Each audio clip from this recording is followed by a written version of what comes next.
Aisha, where's your little girl? Oh, she's at my parents-in-law's house. At my parents-in-law's house. Acha? Ji. You should have brought her with you. I haven't seen her for a long time. Inshallah. Huh? Ji. Please. Hazur, could you please give some advice on how to maintain and strengthen our spiritual self whilst enduring the trials and ups and downs of this life? See, these ups and downs of the spiritual level is a natural thing.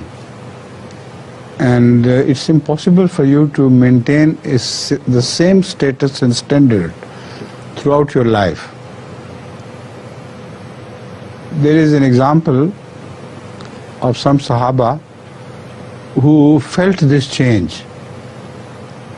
And one of them appeared to Hazrat Sallallahu Alaihi Wasallam, before Hazrat Sallallahu Alaihi Wasallam, and said, Ya Rasulullah, please pray for me, I am a munafiq.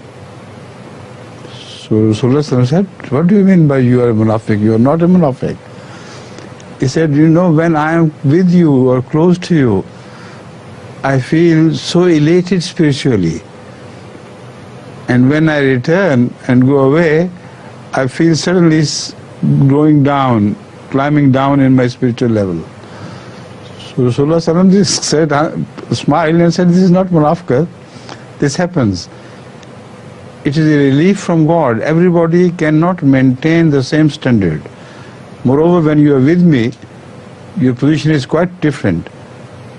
But even about other people, they cannot maintain the same standard, or that will become a routine process. Ups and downs are a beauty in themselves.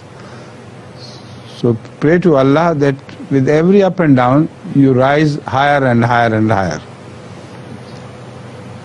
You know, some birds fly and come down and fly and come down, but every time they grow higher and higher and higher. So this is this life as well. You should continue to pray to Allah that after every fall, let me rise even higher than before.